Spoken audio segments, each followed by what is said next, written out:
If I can, I'd like to follow up on this then. I believe all three of you mentioned mass transit to one degree or another. And in our last election, there was a bond measure that was voted down to expand transit services. It seems that people in Salem want to drive. How would we address that, Mr. Chapman, especially with your experience here? How can that be addressed? I believe that the transit system in our community is inadequate. I've been thinking about our disabled community more recently, watching a film about how the mass transit provision for them. Was thinking of that I enjoyed the Super Bowl, and that if a couple of disabled folks wanted to enjoy the Super Bowl together in Salem, they couldn't, because we don't offer service on Sundays, because we can't afford to.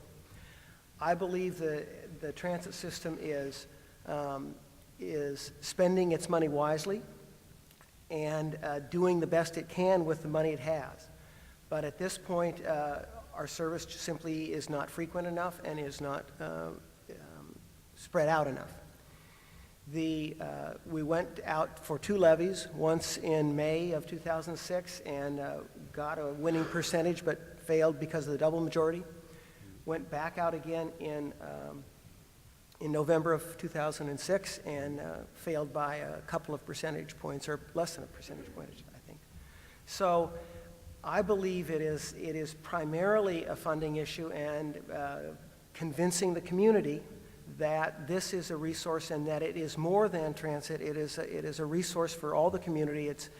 And it can, as we are forced to cut back service, it becomes a less valuable resource. And so we're spending far less than other metropolitan areas, or than Eugene and Portland are, on public transit. And it is I guess, helping people to see the value and see the value to those who do not have choice, and also those who do have choice, are the things I would. Would either of you like to address that question at all? Go ahead. Oh, could you repeat the question?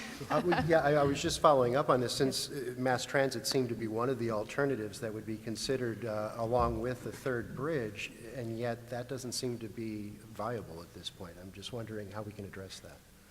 Well, and like Mr. Chapman said, it's kind of a vicious cycle. If you have to cut back on service and then it makes the service less attractive, then it's more difficult to get people interested in using the system. I know for myself, it takes too long for me to get anywhere on the bus, so it's not usually a good option for me. But I would say that, well, I'll say my husband works for the transit district, and he's been there since November. So, and we've had these discussions at home a lot.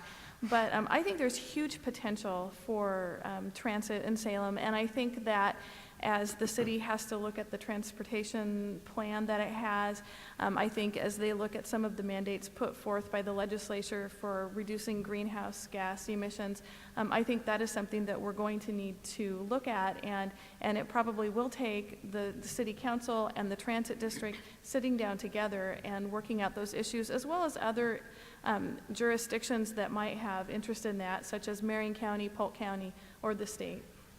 Okay. Councilor Bennett, did you want to address that at all?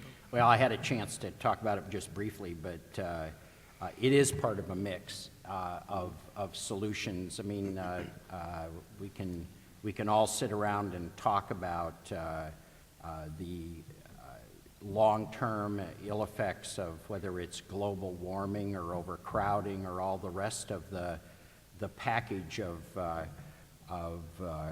concerns that we have about the future, but one of the common themes in all of these, in land use planning, all the rest of it, I think, is transportation. It is certainly one of those cost-effective, direct actions that are technologically feasible and not based on anything particularly new and different that Salem can do to address a whole range of issues that confront us.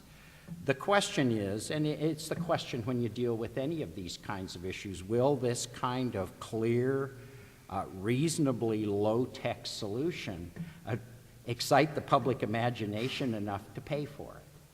And at this point, it hasn't, and I think there's a whole range of reasons, and ones that we could talk about probably at length, but this is one issue we have got to come to grips with. Are we going to have, as the second largest city in Oregon, an adequate or at least recognizable mass transit system that serves the needs of citizens and that provides a useful alternative to the automobile for anyone who is becoming increasingly sensitive to the cost of gasoline or insurance or automobiles themselves and is looking for that kind of alternative transportation. So far, the answer has been, yeah, at least part of the time. You know, if it comes by every half hour, I'm okay, or every hour, I guess I'm okay. You know, the question is how far apart can we get those buses before nobody hops aboard? And that seems to be the test that's going on right now. Okay, thank you.